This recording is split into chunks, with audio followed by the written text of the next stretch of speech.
Hello everyone, আসসালামু আলাইকুম। Welcome back my channel. আশা করছি সবাই ভালো আছেন। আলহামদুলিল্লাহ আমরাও ভালো আছি। আজকে সময় এখন হলো প্রায় 12:30টার মতো বাজে। আমি চলে এসেছি এভার কেয়ার হসপিটালে। তো এভার কেয়ার হসপিটালে আমি এই ডক্টরটাকে আজকে দেখাবো, ডক্টর নিগাত ইসলাম। তো আমি আর কখনো এই ডক্টরকে দেখাইনি, আজকে ফার্স্ট টাইম দেখাচ্ছি। আমি কিছুদিন আগে কিছু টেস্ট দিয়েছিলাম, মানে আমার পুরো বডি আমি টেস্ট করিয়েছিলাম। সেই রিপোর্টগুলো নিয়ে আজকে এসেছি রিপোর্ট দেখানোর জন্য। তো অনেক সময় ধরে এখানে দাঁড়িয়েছিলাম। আসলে যখন ডক্টরের অ্যাপয়েন্টমেন্ট নেওয়া হয় তখন কিন্তু বলে দেয় যে আপনারা এতটা বাজে আসবেন। যখন আসি ওই টাইম মতো, তারপরও দেখা গিয়েছে 1-2 ঘন্টা পর আবারও কিন্তু এখানে দাঁড়িয়ে থাকতে হয়। তো অনেক সময় ধরে সেখানে দাঁড়িয়েছিলাম আর ডক্টর দেখিয়ে চলে এসেছি। আলহামদুলিল্লাহ রিপোর্টগুলো ভালো এসেছে। আর ডক্টর বলেছে আমাকে হাঁটার জন্য, আর প্রচুর পরিমাণে পানি খেতে বলেছে। তো দেখি, হাঁটতে তো চাই, সবসময় কিন্তু হাঁটার চেষ্টা করি প্রতিদিন 40 মিনিট 1 ঘন্টার জন্য। তো যখন সময় পাই তখনই কিন্তু বাসা থেকে বেরিয়ে যাই হাঁটার জন্য। সবসময় আমি হাঁটতে খুবই পছন্দ করি। তো আজকে এভার কেয়ার হসপিটালে বারিশা হকের সাথে দেখা হয়েছে। তো আমি কিন্তু সবসময় মানুষদের সাথে যখন দেখা হয় কথা বলার চেষ্টা করি, বাট আজকে কথা বলিনি। কেননা কোনো সেলিব্রিটিকে যদি দেখা হয় তখন কিন্তু তার সাথে কথা বললে সে কিন্তু কথা বলতে চায় না। আমি কিন্তু একবার রাকিব হোসেনের সাথে দেখা করেছিলাম যমুনা মার্কেটে, সে কিন্তু কথা বলেনি। সেজন্য আমি এখন থেকে যাকেই দেখি আমি কিন্তু তার সাথে কথা বলি না। আর আমরা যে এরিয়াতে থাকি এরিয়াতে সবাই থাকে, যত সেলিব্রিটিরা আছে তারা কিন্তু এখানেই থাকে। তো ওদের সাথে কিন্তু প্রায় সময় দেখা হয়। তো আমি কিন্তু অনেককেই দেখেছি, তৌহিদ আফ্রিদি, তার মধ্যে আমাদের বাসার আশেপাশে অনেকেই কিন্তু এখানে আসা যাওয়া করে, শপিং করে, মার্কেটে দেখা হয়, অনেকের সাথে দেখা হয়েছে। তো আজকেও কিন্তু বারিশা হকের সাথে দেখা হয়েছিল এভার কেয়ারে। তো আমি দেখেছি ঠিকই, আপনাদের ভাইয়াকে বললাম, আপনাদের ভাইয়া মুখে তাকালো না, আমাকে বলল কী হয়েছে, ওরা তো আমাদের মতোই মানুষ, যে দেখলে কি কথা বলতে হবে। তো আমি আর কথা বলিনি, ওকে দেখে আপনাদের ভাইয়াকে বললাম যে ওর নাম হলো বারিশা হক, সবসময় লাইভে দেখি।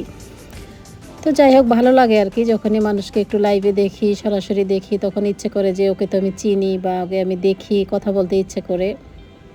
আসলে আমরা কিন্তু এরকম না যে মানুষকে দেখে কথা বলবো না। আমার সাথেও কিন্তু আমার অনেক ভিউয়ার্সরা কথা বলে, অনেকের সাথে আমার অনেকবার দেখা হয়েছে, কথা হয়েছে, কিন্তু কখনোই আমি হাসি মুখ ছাড়া কথা বলতেই পারি না। ওদের সাথে এত ভালোভাবে মিশেছি, কথা বলেছি। আর এখনকার মানুষ কিছু একটু পেয়ে বসলেই মনে হয় সে যেন আকাশ ছোঁয়া কিছু একটা পেয়ে গিয়েছে। তাদের সাথে যখন দেখা করতে যায় একদমই কথা বলতে চায় না। যে রাকিব হোসেন ইউটিউবার, তার কিন্তু অনেক বেশি অহংকার। সে কিন্তু ক্যামেরার সামনে যতটাই ভালো, ক্যামেরার পিছনে কিন্তু ততটা ভালো না। তো আমি কিন্তু গাড়ি পার্কিংয়ে তার সাথে দেখেছিলাম, সে গাড়িতে উঠতেছে। তা আমি তখন তাকে হাই হ্যালো বলেছিলাম, সে আমার দিকে না তাকিয়ে অন্যদিকে তাকিয়ে গাড়িতে উঠে গিয়েছে। তখন আমার মন ভীষণ খারাপ হয়ে গিয়েছে যে মানুষ কিভাবে পারে এরকম করতে। আমার বাচ্চারাও আমাকে বলেছিল যে যেও না, কথা বলো না, বাংলাদেশি সব মানুষ কিন্তু ভালো না। তারপরও আমি কিন্তু কথা বলেছি, আমি কিছুই বলিনি, আমি বলছি হাই কেমন আছো, কিছুই বলেনি। তো সেই জন্য আমার বাচ্চারাও কষ্ট পেয়েছে যে কেন তুমি গিয়েছো, কেন সেদে সেদে কথা বলেছো, এই আর কি। তো যাই হোক, হসপিটাল থেকে গিয়েছিলাম, একটু গ্রোসারি শপে গিয়েছিলাম, সেখান থেকে টুকিটাকি কেনাকাটা করে নিয়ে এসেছি। আর আমি এতটাই টায়ার্ড ছিলাম যে আমি ভিডিও করতে পারিনি। তো আমি বলেছিলাম যে শালিন আর মীরাকে বলেছিলাম ভিডিওটা করার জন্য। তো ওরা কিন্তু ভিডিওটা করেছে। আর এই যে কেনাকাটা করেছি এগুলো তো সব সময় আমাদের বাসায় লাগে। আর ফ্যামিলিতে এত বেশি বাজার লাগে, ফ্যামিলি পার্সন যারা আছে তারা তো জানে, ফ্যামিলিতে কিন্তু অনেক বেশি বাজার প্রয়োজন হয়। তো আসা যাওয়ার মধ্যেই কিন্তু বাজারগুলো আমি সবসময় করে ফেলি। তো পরে রাতের বেলা ওরা আবার বাহিরে বের হয়েছিল, সালমান, শালিন, মীরা, ওরা যে খাওয়া দাওয়া করে এসেছে। আর আসার সময় কিছু এখানে সসেস কিনে নিয়ে এসেছে। আমাদের প্রতি মাসে 4-5 প্যাকেটের মতো সসেস লাগে, যেহেতু শালিন স্কুলে যায়। তো অল্প অল্প করে কিন্তু ও টিফিনে দেওয়ার চেষ্টা করি। তো সেই জন্য সসেস একটু বেশি পরিমাণেই প্রয়োজন হয়। আর এই সসেসটা কিন্তু সব সুপার মার্কেটে পাওয়া যায় না, সেটা পাওয়া যায় একটু দূরে। তো সালমানকে বলেছিলাম যে নিয়ে আসার জন্য। তো এই যে সালমান কিন্তু নিয়ে এসেছে। তো সসেসগুলো আমি একটু নামিয়ে নিব। আর আমার বাচ্চারা কিন্তু সব ব্র্যান্ডের সসেস খায় না, ওরা মালয়েশিয়ারটা খেয়ে অভ্যাস হয়ে গিয়েছে, এখন সে মালয়েশিয়ারটাই কিন্তু খাবে। তো সেই জন্য সবসময় কিন্তু মালয়েশিয়ান সসেসটাই আমি কেনার চেষ্টা করি। আর এখানে কিন্তু মালয়েশিয়ান সসেসটাই নিয়ে এসেছে। তো সসেসগুলো এখন একটু গুছিয়ে তারপর রেখে দিব। আসলে মানুষের ভালো ব্যবহার বংশের পরিচয়, কথাটা কিন্তু মিথ্যে নয়, সত্য কথা। আমি এরকম অনেক মানুষের সাথে দেখা করেছি বলতে হয়তো একটু শপিংয়ে গিয়েছি, সামনাসামনি হয়ে গিয়েছে, তখন হাই হ্যালো বলেছি, এরকম অনেকেই কথা বলেনি। তো কিভাবে মানুষ এত অহংকার করে থাকতে পারে সেটা আমি নিজেও জানি না। আমার কাছে যদি কেউ এসে বলে যে হাই আমি তোমার ভিডিও দেখি, তখন আমার কাছে এত বেশি ভালো লাগে। আমার কাছে মনে হয় যে কেন আমার ব্যাগের মধ্যে কিছু ছিল না, চকলেট বা গিফট আইটেম যদি থাকতো তাহলে ওর হাতে আমি ধরিয়ে দিতাম, এরকম আমার কাছে মনে হয়। আমি অনেক জায়গায় গিয়েছি, সেখানে আমার ভিউয়ার্সদের সাথে দেখা হয়েছে। তো এখন থেকে ভাবছি যে যেখানে আমার ভিউয়ার্সদের সাথে দেখা হবে, যে আমার সাথে এসে কথা বলবে, তাকে আমি চকলেট দিব বা কিছু একটা ব্যাগে রেখে দেবো। এটা আমি সবসময় বলি। তো আমার ব্যাগে সুইংগাম, চকলেট এগুলো থাকে। আসলে বড় মানুষদের সাথে দেখা হয় তখন কিন্তু এগুলো দিতেও ইচ্ছে করে না, কেমন যেন একটু আনইজি ফিল হয়। তো মীরা আজকে বাহিরে গিয়েছিল। তো মীরা বলল আজকে কি দিন, আমাকে জিজ্ঞেস করলো। তো আমি বললাম সঠিক আমি বলতে পারবো না। তো ও বলল সবাইকে দেখতে পেলাম ফুল কিনে নিয়ে যাচ্ছে, সেজন্য মীরা আমার জন্য একটি ফুল কিনে নিয়ে এসেছে। ফুলটা খুবই সুন্দর ছিল। তো আমি ভাবলাম যে কি উপলক্ষে ফুলটা কিনে নিয়ে এসেছো। তো সে বলল আমি জানি না, দেখতেছি ফুলের দোকানে অনেক ভিড় ছিল, সবাই এক পিস করে ফুল কিনে নিয়ে যাচ্ছিল, সেজন্য মীরাও কিনে নিয়ে এসেছে আমার জন্য। ফুলটা খুবই সুন্দর ছিল। আর রিয়েল ফুল আমি কখনোই পছন্দ করি না এই জন্য যে ফুলটা নষ্ট হয়ে যাবে, সেজন্য আমার ভীষণ মায়া লাগে, এই জন্য আমি পছন্দ করি না। কিন্তু ফুল আমার কাছে খুবই ভালো লাগে। এই যে মীরা ফুল নিয়ে এসেছে, আমি বললাম দেখতেই তো ফুলটা সুন্দর লাগে, গাছের মধ্যে দেখতে কত সুন্দর ফুল, কিন্তু হাতে যখন নেই তখন আমার কাছে খারাপ লাগে যে ফুলটা নষ্ট হয়ে যাবে। পরবর্তীতে যখন ফেলে দিব তখন আমার ভীষণ মায়া হয়, সেজন্য কাঁচা ফুল আমি কখনোই বেশি পরিমাণে কিনতে চাই না। অল্প অল্প কিনে নিয়ে আসি, তারপরে দেখে আমার ভীষণ মন খারাপ হয়ে যায়। তো মীরা ফুলটা নিয়ে এসেছে আর শালীন নিয়ে বোতলের মধ্যে করে রেখে দিয়েছে। আজকে আমাদের বাসায় খালা এসেছে কাজ করার জন্য। তো সে যখন প্লেট বাটি ধুচ্ছিল তখন দেখি কেমন যেন একটু মন খারাপ ছিল। তো আমি জিজ্ঞেস করলাম খালা তোমার কি শরীর খারাপ? বলল হ্যাঁ আমার অনেক মাথা ঘোরাচ্ছে, আমার কাছে ভালো লাগছিল না। তো ওনাকে আমি স্যালাইন গুলিয়ে দিয়েছি, স্যালাইন খেয়ে তারপর রুটি বিস্কিট যা যা ছিল ওগুলো দিয়েছি, খাবার খাইয়ে তারপর আমি বললাম যে তুমি একটু রেস্টে থাকো, তাহলে হয়তো তোমার কাছে ভালো লাগবে। তো পরে ও বলল ঠিক আছে তাহলে আমি একটু শুয়ে থাকি। আমি সোফার বালিশ দিয়ে ওকে আমাদের লিভিং রুমে শুয়ে দিলাম, ফ্যান ছেড়ে, যে তুমি এখানে শুয়ে থাকো। আর সবসময় আমি লিভিং রুমে শুয়ে থাকি। তো আমি সোফায় শুয়েছিলাম, ও নিচে শুয়েছিল। পরে দেখি কিভাবে যেন 2 ঘন্টা চলে গিয়েছে, ও ঘুম থেকেই উঠতেছিল না। পরে আমি ওকে ডাকছি যে রোকেয়া উঠো, তুমি কাজ করবে না, কখন উঠবে? তো পরে দেখি ও উঠে গিয়েছে, মানে এত নাক ডাকাডাকি শুরু হয়ে গিয়েছে ওর। খুব সুন্দর ও ঘুমিয়েছে। পরে বলল যে এখন আমার একটু ভালো লাগছে, হয়তো ওর শরীরটা অনেক দুর্বল ছিল, সেজন্য খাওয়া দাওয়া করার পর যখন ঘুম পাড়িয়ে দিয়েছি তখন সে একদমই ফুরফুরা হয়ে গিয়েছে। পরে ওকে উঠিয়ে আমি প্লেট বাটি ধুয়ে নিয়েছি আর ঘরটা ঝাড়ু দিয়ে সে চলে গিয়েছে। আজকে আর কাপড় ওয়াশ করেনি, ঘর মুছেনি, বলল যে আজকে আমার শরীরটা ভালো ছিল না, তাহলে আমি এখন চলে যাই।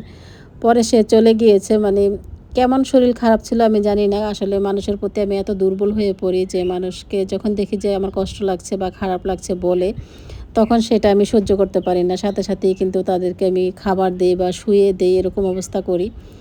তো যাই হোক, জানি না কার মনের অবস্থা কী, তবে আমার মনের অবস্থা খুবই দুর্বল। আমি মানুষের কষ্ট কখনোই দেখতে পারি না। আর মানুষের কষ্ট কেন যেন আমি সহ্যই করতে পারি না। তো শালীনের স্কুলে চলে এসেছিলাম শালীনকে রিসিভ করার জন্য। আর আমি কিন্তু মীরাকে নিয়ে প্রাইভেটে যাব। আপনাদের ভাইয়া আজকে শালীনকে নিয়ে স্কুলের থেকে বাসায় আসার কথা ছিল। তো আপনাদের ভাইয়া বলল তার ভালো লাগছে না। তো কী আর করা, শালীনকে স্কুল থেকে নিয়ে বাসায় দিয়ে আসলাম। তারপর মীরাকে নিয়ে এখন আবার যাচ্ছি প্রাইভেটে, আমাকে তো দৌড়াতেই হবে। তো আমি মীরাকে নিয়ে চেয়েছিলাম হেঁটে যাব, আর হাতে একদমই সময় ছিল না। মীরার হয়তো একটু লেট হয়ে গিয়েছে, তো আমি একটা রিক্সা করে নিয়ে তারপর চলে যাচ্ছি। আর প্রতিদিন মীরাকে রিক্সা করে নিয়ে যাই, কেন ওর ব্যাগ কিন্তু অনেক বেশি ভারী, সেজন্য রিক্সা করে নিয়ে যাই। আর শালীনকেও প্রতিদিন স্কুলে রিক্সা করে নিয়ে যাই। আমাদের বাসা থেকে ওদের স্কুল প্রাইভেট এগুলো কিন্তু একদম কাছে, 5 মিনিট লাগে হেঁটে যেতে। শুধু ব্যাগ ভারীর জন্য কিন্তু তাদেরকে আমি রিক্সা করে নিয়ে যাই। তো বাসায় এসে ভাবলাম রান্না বাড়া করে ফেলি। তো আজকে কিন্তু বৃহস্পতিবার ছিল, শুক্রবারের জন্য আজকে আমি রান্না বাড়া করে নিচ্ছি। তো চিকেন রোস্ট রান্না করব, সেজন্য আমি এখানে আস্ত পেঁয়াজ, বাদাম, তার মধ্যে দিয়েছি হলুদ, লবণ, মরিচ, সব ধরনের মশলা দিয়ে একসাথে কিন্তু ব্লেন্ড করে নিচ্ছি। সাথে আদা বাটা, রসুন বাটা দিয়েছি।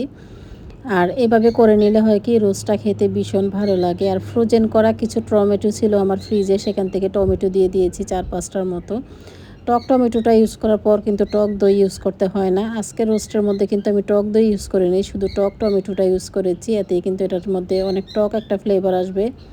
মানে খেতে ভালো লাগবে টকটক আর কি। তার সাথে আমি একটু চিনি, গুঁড়া দুধ এগুলো দিয়ে দিয়েছি অল্প পরিমাণে, আর স্বাদ মতো লবণ। মশলাটাকে খুব ভালোভাবে কষিয়ে নিব। আর আমি দেখেছি এভাবে রোস্ট রান্না করলে খেতে ভীষণ মজা হয়। তার সাথে আমি এখন জিরা আর ধনিয়ার পাউডার দিয়ে দিচ্ছি 1/2 টেবিল স্পুন পরিমাণ। আর প্রতি ফ্রাইডেতে আমি চেষ্টা করি রান্না করার জন্য, ভালো মন্দ কিছু রান্না করি বাচ্চাদের জন্য। ওরা যখন নামাজ পড়ে বাসায় আসে আমার কাছে কেন যেন ঈদের মতো লাগে, সেজন্য সবসময় আমি একটু ভালো মন্দ রান্না করার চেষ্টা করি। তো আজকে আমি চিকেন রোস্ট রান্না করছি, তার সাথে আমি সাদা পোলাও রান্না করব। আর এভাবে চিকেন রোস্টটা রান্না করার পর আমাদের বাসার সবাই খেতে এত বেশি পছন্দ করে। আর চিকেন রোস্ট আমি দেখেছি যেদিন রান্না করব তার চাইতে তার পরের দিন খেতে ভীষণ ভালো লাগে। যখন বাসি হবে চিকেন রোস্টটা তখনই কিন্তু খেতে আরও বেশি ভালো লাগে।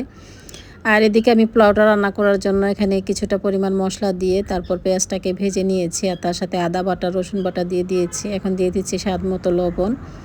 চালটাকে একটু 5 মিনিটের মতো ভালোভাবে কষিয়ে নেব, তার মধ্যে আমি পানি অ্যাড করে দেব। 2 চুলায় রান্নাটা বসিয়ে দিয়েছি। অনেকে ভাববেন অনেক দিন পর পর কোথায় হারিয়ে যাই, আবার হুট করে একটা ব্লগ নিয়ে চলে আসি, তাই না? আসলে কিন্তু প্রতিদিন ইচ্ছে করে ব্লগ দিতে, আর প্রতিদিন ব্লগ এখন আগের মতো মেক করা হয় না। তো অল্প অল্প করে আপনাদের সাথে দেখানোর চেষ্টা করি যে সারাদিন আমি কি করেছি সব কিছু মিলিয়ে। আসলে ব্লগ করে এতটাই যে অভ্যাস হয়ে গিয়েছে, এখন আমি ব্লগ না করলে আমার কাছে কেন যেন একদমই ভালো লাগে না। সেজন্য মাঝে মধ্যে ব্লগ তৈরি করার জন্য বসে যায়। যেমন আজকে আমার কাছে ভীষণ ভালো লাগছিল, তাই কিন্তু আমি ব্লগটা মেক করার জন্য বসে গিয়েছি। আজকে শুধু রান্নাবাড়া দেখাবো তা কিন্তু নয়, আজকে রান্নাবাড়া, খাওয়া দাওয়া, তারপর আমরা বিকেল দিকে কোথায় গিয়েছি সব কিছুই মিলে ছোট একটা ব্লগ আপনাদের সাথে শেয়ার করছি। আর এই যে এখানে আমার চিকেন রোস্ট রান্না করা হয়ে গিয়েছে, সাদা পোলাওটাও কিন্তু অলরেডি রান্না করা হয়ে গিয়েছে। আমি এখন জাস্ট একটু নাড়িয়ে চাড়িয়ে মিশিয়ে দিব। সাদা পোলাও আমার খেতে ভীষণ ভালো লাগে, খালি পোলাওটাও আমি গরম গরম খেতে অনেক পছন্দ করি। ঠিক সেম কিন্তু আপনাদের ভাইয়াও সে সাদা পোলাওটা খেতে ভীষণ পছন্দ করে। তো মীরা কিন্তু রোস্ট আর পোলাও হলে আর ওর কিছুই লাগে না, রোস্ট পোলাও এত বেশি পছন্দ করে। আমি খিচুড়ি বা অন্যান্য কিছু রান্না করলে ও একদমই খেতে চায় না, সেজন্য রোস্ট আর পোলাও আজকে রান্না করেছি। তো রান্নাঘরটাকেও একটু ক্লিন করে নিচ্ছি। আর খালাদেরকে দিয়ে কাজ করালে যা হয় আর কি, খালাকে দিয়ে কাজ করালে খালার সাথে কিন্তু খালা হতে হয়, নিজেকেই খালা হতে হয়, সব কিছু দেখিয়ে দিতে হয়। এদিকে ময়লা থেকে যায়, ওইদিকে ময়লা থেকে যায়, দৌড়ের উপরে শুধু ওরা কাজ করে। তো এই গ্লাসটা আমার অনেক শখের একটা গ্লাস, এটা আপনাদের ভাইয়া সবসময় এটা দিয়ে পানি খায়। এটার বয়স কিন্তু আজকে 16 থেকে 17 বছর হয়ে গিয়েছে। আমাদের এই গ্লাসটা কখনোই ভাঙেনি। আজকে দেখুন খালা কিন্তু আমার গ্লাসটা ভেঙে দিয়েছে। মানে আমার এতটাই মন খারাপ হয়েছে এটা দেখে। কিছু কিছু শখের জিনিস আছে যেগুলো ভেঙে যায়, সেগুলো কিন্তু অনেক বেশি কষ্ট হয়। আমি দেখেছি আমার বাসায় যত কিছু নষ্ট হয়েছে আমার খালারাই নষ্ট করেছে। প্রত্যেকটা জিনিসই কিন্তু আমার খালা নষ্ট করেছে। আমার কিছু ছোট ছোট কিউট বাটি ছিল যেগুলো দিয়ে আমি রেসিপি যখন শেয়ার করতাম আপনাদের সাথে, সেই বাটিগুলো দিয়ে আমি ইনগ্রিডিয়েন্টগুলো দেওয়ার চেষ্টা করতাম। তো আমার সেই বাটিগুলো কিন্তু আমার খালারা ভেঙে ফেলেছে, কয়েকটা ভাতের প্লেট ভেঙে ফেলেছে, কাপ পিরিচ, এগুলো তো বলবো কি বলবো। আর আমার কিছু কিছু সেট একদম বন্ধ করে ফেলেছে ওরা, এতটাই নষ্ট করে ফেলেছে। তো আজকের এই গ্লাসটা ভাঙা দেখে আমার ভীষণ খারাপ লাগছিল, আপনাদের ভাইয়াকে এখনও বলিনি। আর আজকে ছিল শুক্রবার, আমি শুক্রবারে একটু নামাজ পড়ে তাসবিহ পাঠ করছিলাম, একটু কোরআন পড়েছি। তো বাচ্চারা এখন নামাজ পড়ে আসবে, তো সেজন্য ওদের জন্য ওয়েট করছিলাম যে ওরা কখন আসবে। অনেক সময় ধরে বসে বসে তাসবিহ পাঠ করছিলাম, দেখছি আপনাদের ভাইয়া এখনও আসেনি। তো এদিকে খালা এসেছে, খালাকে দিয়ে এগুলো কাজ করিয়ে নিচ্ছিলাম, কাপড়গুলো ওয়াশ করে নিচ্ছিল। এটা ছিল পরের দিন, গতকালকে তো খালা অসুস্থ ছিল, চলে গিয়েছে। আর আজকে শুক্রবার সে এসে কিন্তু এখন আবার কাজ করে দিয়ে যাচ্ছে। আমি বসে যখন তসবিহ পাঠ করছিলাম তখন দেখি আপনাদের ভাইয়া আসতে লেট করছে। কিছুক্ষণ পরে দেখি তারা চলে এসেছে। আর এই যে তারা কিন্তু নামাজ পড়ে এখন চলে এসেছে, শালিনীর দিকে বসে ল্যাপটপ টিপছিল। আর বৃষ্টির কারণে তো কাপড় চোপড় সব কিছু লিভিং রুমে দিয়ে রাখি। আজকে লিভিং রুমের জানালায় অনেকগুলো গেঞ্জি দিয়েছি, যে লক্ষ্য করলে বুঝতে পারবেন। এভাবে কিন্তু কাপড়গুলো শুকিয়ে নিতে হয় মাঝে মধ্যে। তো আজকে আমি ফ্যান ছেড়ে কাপড় শুকিয়ে নিয়েছি। তো বাচ্চাদের বললাম চলো আমরা সবাই মিলে এখন লাঞ্চ করি। সব সময় তো আর একই সাথে খাওয়া হয় না, প্রতি শুক্রবারে চেষ্টা করি সবাই মিলে একই সাথে খাওয়ার জন্য। তো হুট করে আমি রেডি হয়ে গিয়েছি, এই যে এখন আমরা সবাই মিলে যাচ্ছি বাহিরে। শুক্রবার মানেই ফ্যামিলিকে একটু টাইম দেওয়া আর ফ্যামিলির সাথে একটু ঘোরাফেরা করা। আমি যে ড্রেসটা পরেছি এই ড্রেসটা আমি নিয়েছি 4,500 টাকা দিয়ে একটা পেজ থেকে। সবসময় সে আপুটা রিয়েল যেই ড্রেসগুলো সেগুলো বিক্রি করে, আর অন্য অন্য চ্যানেলে আমি দেখেছি কপি ড্রেস বিক্রি করে। তো এই ড্রেসটা আমি যখন কিনে ফেলেছি তখন আমার এত ভালো লাগছিল, আর এখন দেখি এটা কপি বের হয়ে গিয়েছে। 1400-1500 টাকা দিয়ে কিন্তু এই ড্রেসটা কিনতে পাওয়া যায়। তখন আমার মনটা ভীষণ খারাপ হয়ে গিয়েছে যে ড্রেসটা আমার এখন আর পরতে ইচ্ছে করছে না, যে এটাকে আমি আর পরবো নাকি পরবো না, আর ভাবছি এখন থেকে এটা বাসায় পরে ফেলবো। তো আজকে যখন বাইরে যাচ্ছিলাম সেটা আপনাদের সাথে একটু শেয়ার করছিলাম। আর এই যে দেখুন আমাদের বাসার সবাই এত বেশি লেট করে, আমি সবসময় যেখানে যাই সবসময় কিন্তু আগে রেডি হয়ে বাইরে যেয়ে দাঁড়িয়ে থাকি আর কলিং দিতে থাকি যে তাড়াতাড়ি বের হোক। আর এই যে আপনাদের ভাইয়া মাত্র রেডি হলো, মীরা এখনও বের হয়নি, সালমান শালীন সবাই এতটাই লেট করেছে।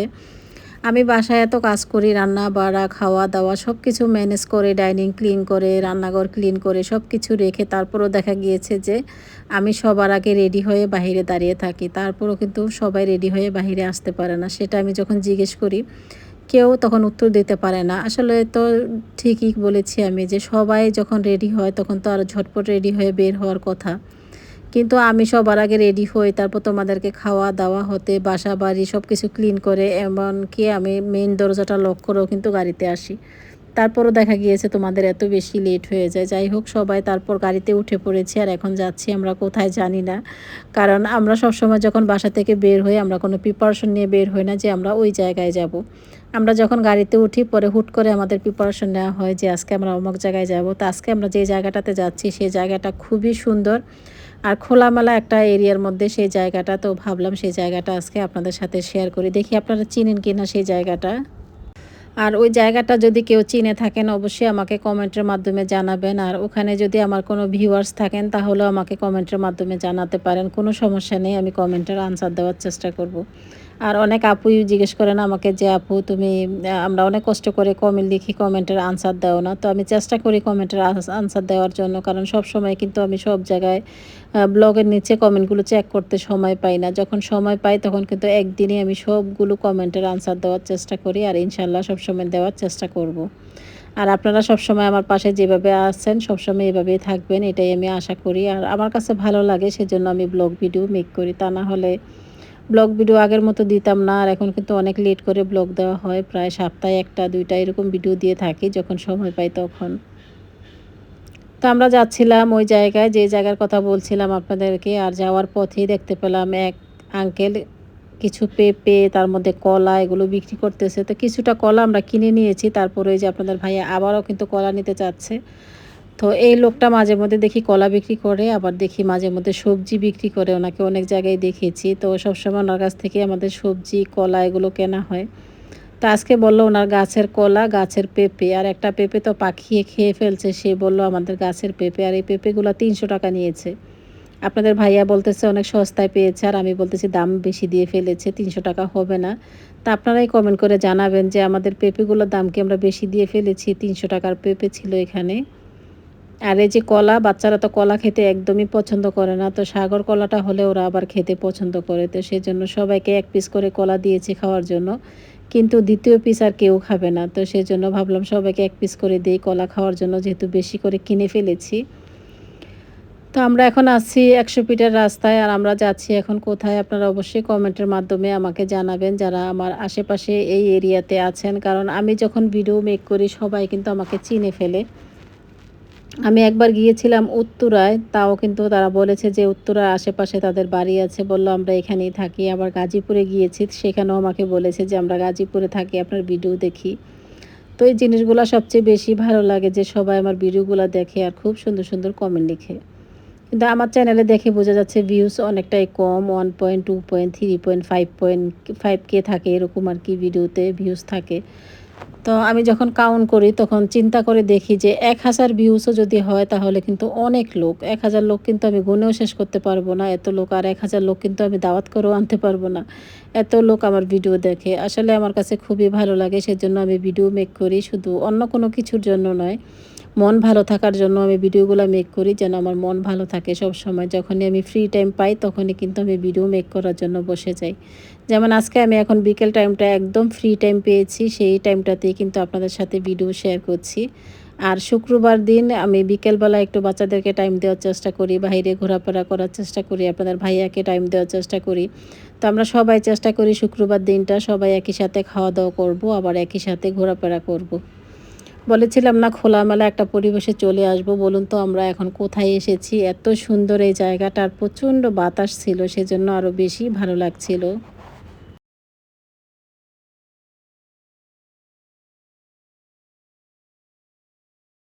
আর ঢাকার মধ্যে এরকম খোলামেলা জায়গা পেলে তো আমরা অনেক বেশি খুশি হয়ে যাই। মীরা তো এরকম খোলামেলা জায়গা যখনই পাবে সে বলবে গাড়ি চালাবে। আজকেও সেম, সে এখানে আসার পর বলছে আমি গাড়ি চালাবো, আমাকে গাড়ি চালানো শিখিয়ে দাও। তো সেজন্য কিন্তু সে গাড়ি চালানোর জন্য একদম রেডি হয়ে গিয়েছে। আমি দিতে চাই না অবশ্য, আমার কাছে ভয় লাগে। ও বলল এখানে ফাঁকা রাস্তা আছে, কোনো সমস্যা হবে না। আসলেই কিন্তু জায়গাটা এত সুন্দর, খুবই সুন্দর এই জায়গাটা। বিশাল বড় এরিয়ার মধ্যে জায়গাটা পড়ে আছে। এখনও কিন্তু এই জায়গায় কিছুই করা হয়নি, তো ভবিষ্যতে হয়তো করা হবে। আর এই যে মীরাকে দেখুন, সে গাড়ি চালাচ্ছে একা একা। মাশাল্লাহ, আগের চেয়ে এখন কিন্তু অনেকটাই ভালোভাবে গাড়ি চালাতে পারে। আজকে অনেক দিন পর বাসা থেকে বেরিয়েছি। অনেক দিন পর এখানে আসার পর মনটাই ভালো হয়ে গিয়েছে। বিশেষ করে বাতাসটা ভীষণ ভালো লাগছিল। এত সুন্দর বাতাস ছিল, এখানে দাঁড়িয়েছিলাম, আবার ভয় লাগছিল। আপনাদের ভাইয়াকে বললাম যে এরিয়াতে তো কোনো লোকজন দেখা যাচ্ছে না, আমার কাছে ভয় লাগছে, চলো আমরা চলে যাই। আপনাদের ভাইয়া বলে তুমি তো সবসময় সব কাজেই ভয় পাও, যেখানে যাও সেখানেই তোমার ভয়। আমরা মানুষের কি ক্ষতি করেছি যে মানুষ আমাদের ক্ষতি করবে?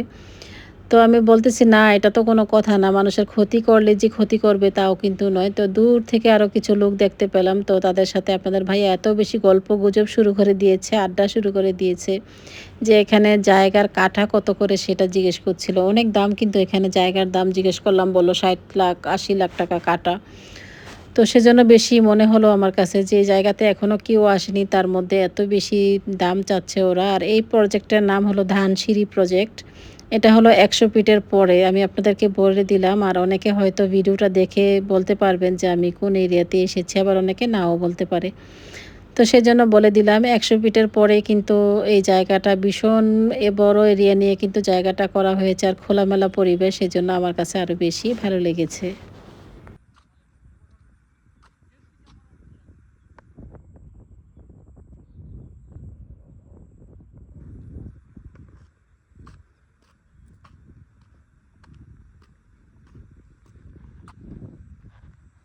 আমি খোলামেলা রাস্তা পেয়ে এপাশ থেকে ওপাশ শুধু হাঁটাহাঁটি করা শুরু করে দিয়েছি। আর আপনাদের ভাইয়া এখানে গল্প করছিল সবার সাথে, আর আমিও একটু কথা বলছিলাম, সালমান, মীরা ওদের সাথে। আর এই যে আমি ক্যামেরার সামনে চলে এসেছি। আপনারা অনেকেই বলেন ক্যামেরার সামনে এসে ভিডিও করার জন্য, তো আমিও কিন্তু চেষ্টা করি করার জন্য। আসলে আমি একটু শাই ফিল করি আর কি ক্যামেরার সামনে আসার জন্য।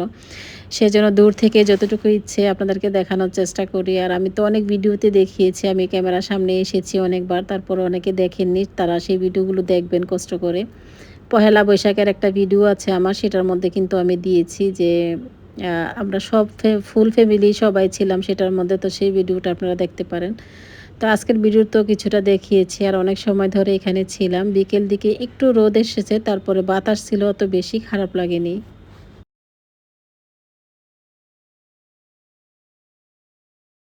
আর এটা যেহেতু নতুন প্রজেক্ট ছিল, আর আপনাদের ভাইয়ার প্রজেক্ট, তো মালয়েশিয়াতে আমরা যখন প্রজেক্ট পেতাম এরকম বড় বড় প্রজেক্ট ছিল, তো সেই কথা আজকে মনে পড়ে গিয়েছে। আমাদের যখন নতুন মার্সিডিজ কিনেছিল তখন আমরা প্রজেক্টে গিয়েছিলাম কাজ দেখার জন্য। সেখানে যে এরকম ড্রেনের মধ্যে আমাদের গাড়ির চাকা পড়ে যায়, পরে আমরা সেখান থেকে আর উঠতে পারিনি। আর সেখানে যেহেতু নতুন প্রজেক্ট ছিল, কোনো লোকজন ছিল না, ভয় কাজ করছিল। পরে আমাদের ওয়ার্কার্সরা পাশে থাকতো, তো আপনাদের ভাইয়া কল দিয়েছে যে তোমরা কোথায় আছো, আসো, আমার গাড়ির চাকা পড়ে গিয়েছে ড্রেনের মধ্যে, এখন উঠাতে পারছি না।